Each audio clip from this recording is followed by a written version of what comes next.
Fala turma, tudo bem? Professor André Eduardo e aula de reações químicas parte 2.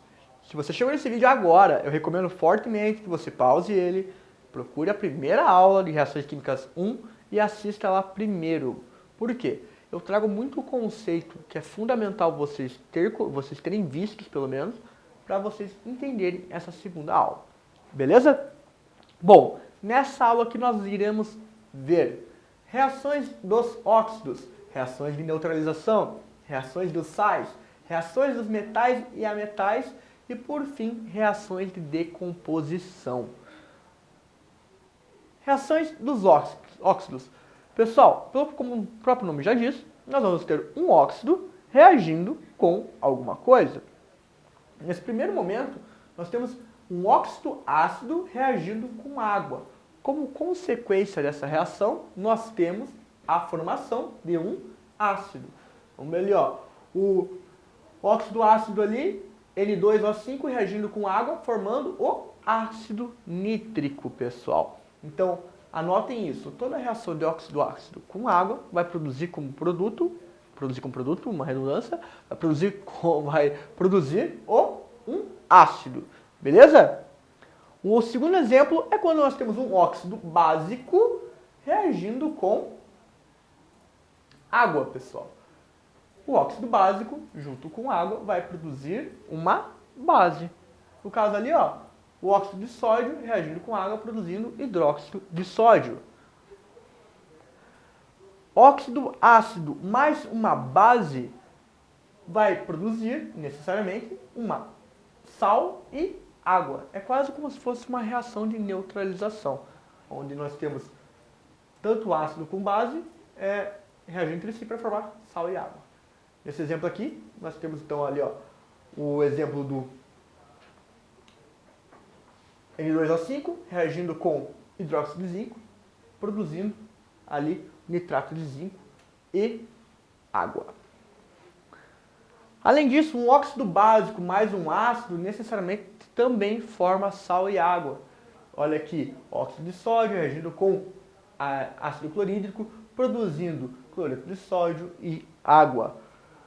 Outro exemplo de reação de óxido. Óxido básico reagindo com óxido ácido, produzindo no final da reação exclusivamente sal. Somente sal.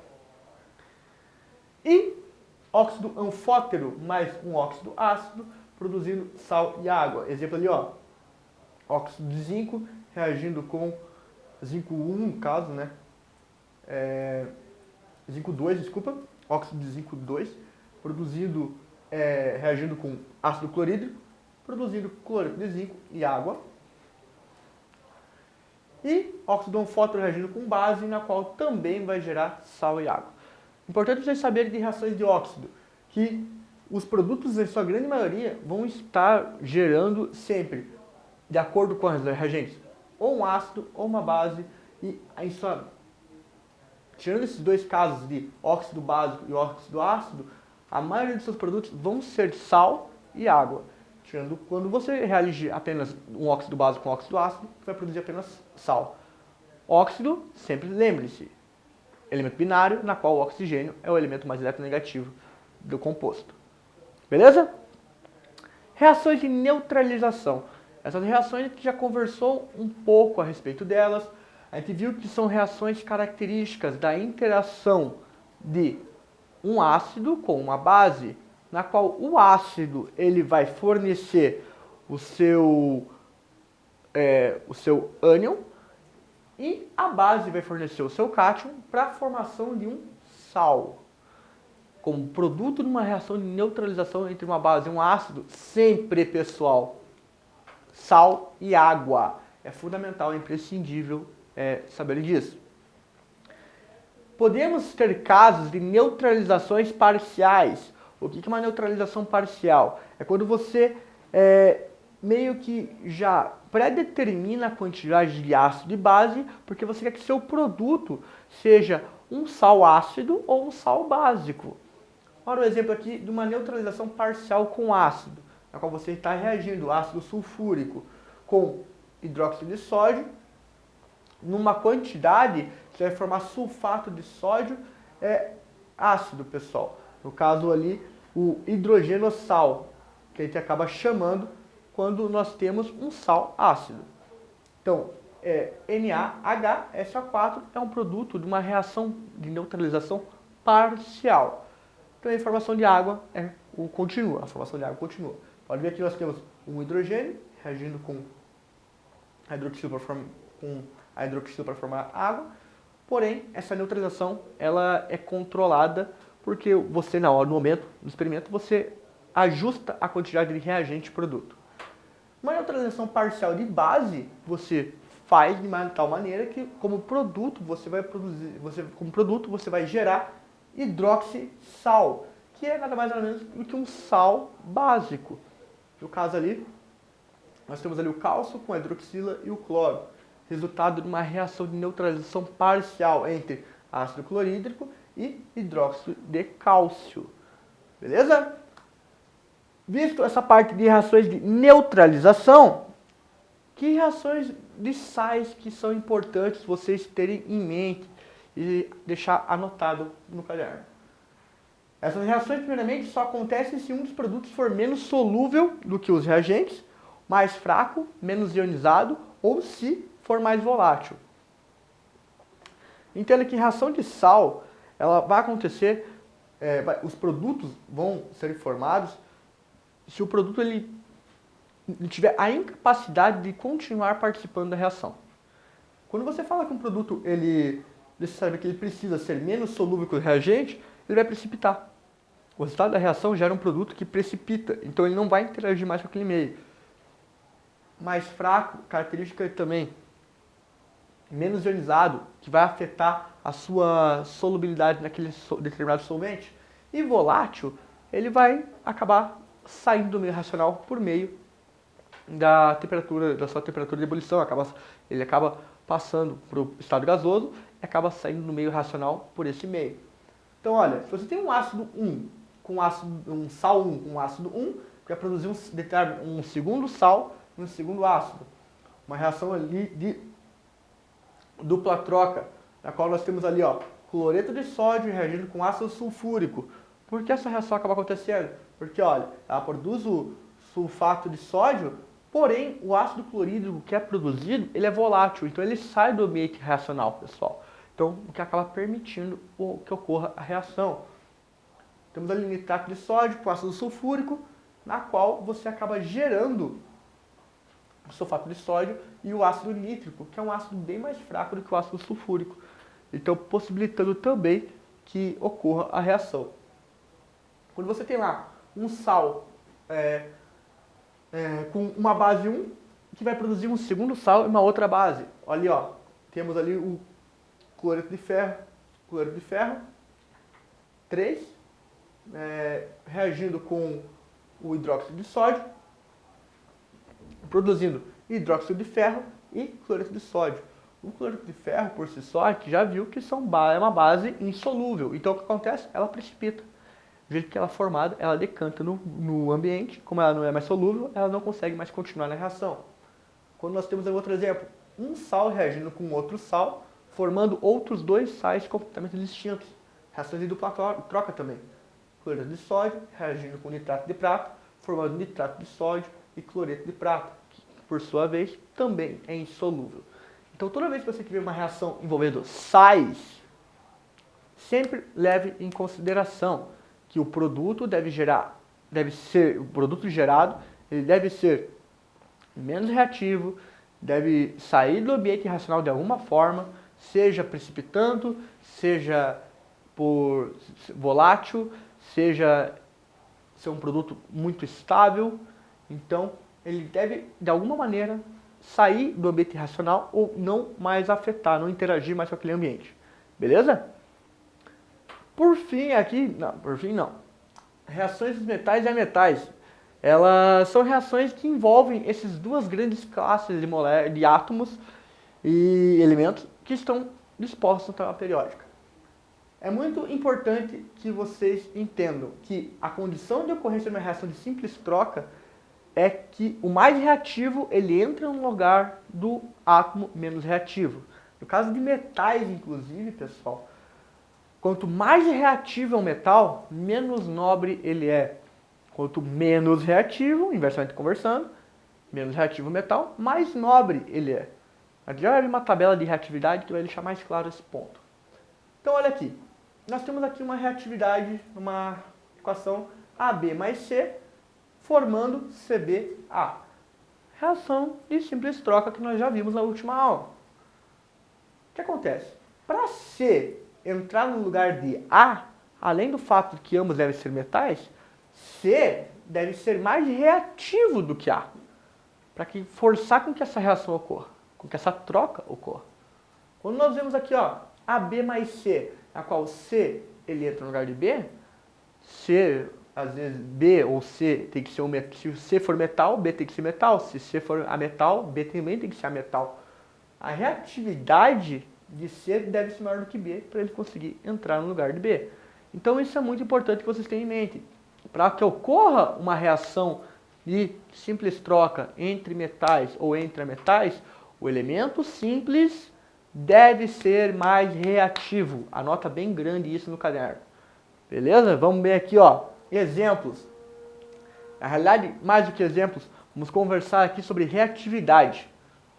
O que determina um átomo, um elemento químico ser reativo? Metais, quanto mais eletropositivo, mais reativo.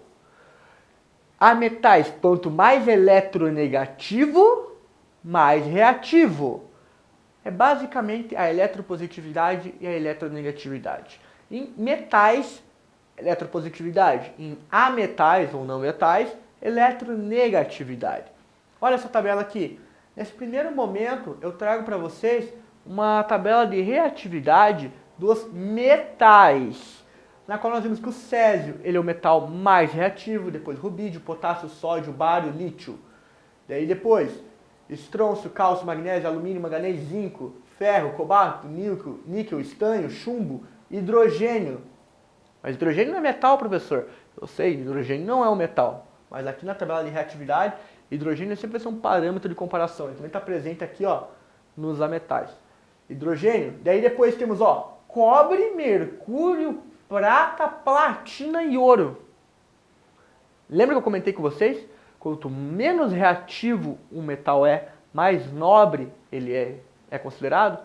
Por isso que o ouro e a platina têm tanto valor agregado, pessoal. Porque são metais que são pouco reativos. São metais que se mantêm muito bem por muito tempo. Por isso que o ouro, ele foi dito como, dado como, tem um valor agregado a ele, a platina também, prata também. Todos esses metais, eles são metais pouco reativos, logo são muito nobres. Outra coisa importante vocês verificarem aqui, olha quais são os metais mais reativos. Césio, rubídio, potássio, sódio, bário, lítio. Pessoal, temos muitos metais aqui, principalmente esses primeiros aqui, ó, são metais da família 1A da tabela periódica. Família 1A, lembra lá, da metais alcalinos. Vamos buscar ainda mais o conceito. Quais são os metais mais eletropositivos? Esses metais. Por isso que eles são os mais reativos. Quando vai conversar sobre ametais, olha como fica a ordem de eletronegatividade, olha a ordem de reatividade desses ametais. Flúor é o ametal mais reativo, tanto que muitas reações químicas nem se utiliza muito o flúor porque é difícil controlar uma reação com flúor, ainda mais em compostos orgânicos. Você vai fazer uma reação com flúor, é difícil porque ele é muito reativo. Posterior a flúor temos oxigênio, depois nitrogênio, cloro, bromo, iodo, enxofre, carbono, fósforo e por fim hidrogênio. Então, quanto mais eletronegativo, mais reativo em ametais, quanto mais eletropositivo, mais reativo em metais. Metais, eletropositividade, ametais, eletronegatividade. Certo? Uma vez que a gente fixou muito bem esses conceitos, olha aqui as equações, as reações químicas características envolvendo cada um desses elementos. Um metal com um ácido, pessoal, se você reage metal com um ácido, necessariamente você produz sal e hidrogênio.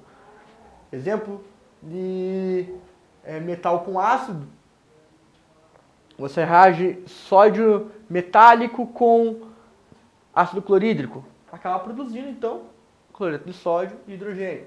Metal com água necessariamente produz uma base e hidrogênio também. Lítio metálico com água vai produzir hidróxido de lítio, por exemplo. Metal com oxigênio, necessariamente um óxido. Metal 1 com sal 1 vai produzir um segundo sal, um segundo metal.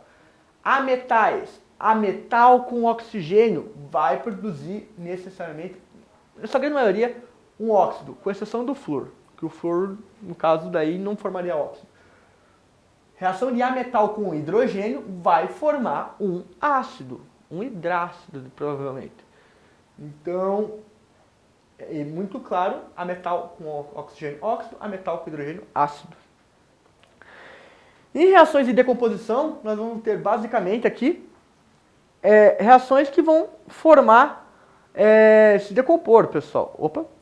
Nós temos um produto que, normalmente com ação de temperatura, ação de luz, necessariamente você vai precisar de um catalisador para que forme-se produtos. Então, carbonato, óxido metálico mais dióxido de carbono, clorato formando cloreto e oxigênio, perclorato formando cloreto e oxigênio, sulfato formando óxido metálico e SO3, trióxido de enxofre. Vamos aplicar o conhecimento então. Com o auxílio das séries de reatividade dos metais e dos não metais, verifique quais as reações de deslocamento são possíveis. Complete as reações possíveis acertando seus coeficientes. Então, na primeira reação, nós temos magnésio reagindo com nitrato de prata. Primeira coisa, essa reação ocorre? Para você verificar, magnésio ele é metal. Ele vai reagir, vai trocar com quem? Com prata ou com nitrato? Com a prata, porque a prata também é metal. Certo? Metal troca com metal. Magnésio então vai trocar com a prata. Mas magnésio é mais reativo que prata? É. A gente viu que na nossa tabela de reatividade, a prata já está na parte dos metais nobres. Então, magnésio com nitrato de prata, vamos fazer aqui, ó. Magnésio mais nitrato de prata vai formar o que, pessoal? Vai ocorrer uma simples troca, certo? Magnésio com a prata, produzindo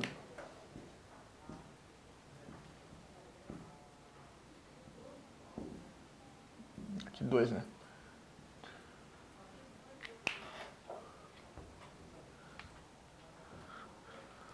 Produzindo nitrato de magnésio e mais, vou colocar aqui embaixo para aparecer, mais prata metálica. Beleza?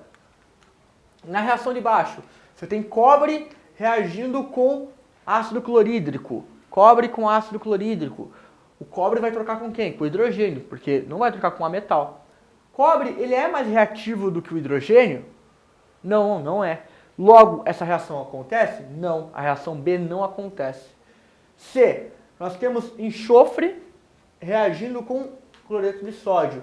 O enxofre vai trocar com quem? Vai trocar com o cloro, teoricamente, a metal com a metal. Mas essa reação acontece?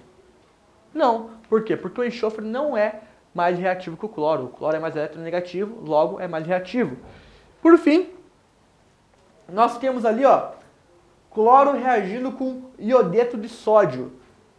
Essa reação acontece, primeiramente? Acontece, porque o cloro é mais reativo do que o iodo. Como que fica essa reação, pessoal? Então, ó, vou fazer aqui embaixo.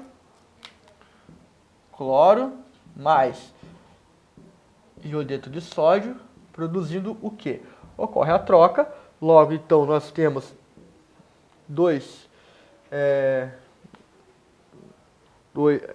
são dois ali, balancear a equação, 2 cloreto de sódio mais iodo, beleza? Essa é a reação. Para encerrar a aula, mais um exercício do Enem 2013, nós temos um balão de festa com bicarbonato de sódio preso a uma garrafa com vinagre. O balão fica cheio de gás após a adição de bicarbonato que estava no seu interior. Isso é muito comum, uma reação bem simples, dá para fazer até em casa. A transformação química em questão é representada pela equação. Nós temos bicarbonato de sódio, então NaHCO3 é o bicarbonato de sódio, reagindo com vinagre. Vinagre é ácido acético, CH3COOH. Com o produto químico que nós temos, nós produzimos necessariamente a dissociação dos íons formando sódio. Nós temos também sódio em solução aquosa, nós temos o acetato em solução aquosa. Nós formamos qual gás? Nós formamos CO2. O balão ele é cheio com dióxido de carbono. As outras alternativas aí tá falando de oxigênio ou de hidrogênio. Não, pessoal. Se forma CO2, dióxido de carbono e água. Resposta correta, afirmativa A. Beleza? Pessoal, era isso que nós tínhamos para conversar de reações químicas. Ainda teremos outras aulas falando sobre os outros assuntos. Então, aguardo vocês nos próximos vídeos. Até!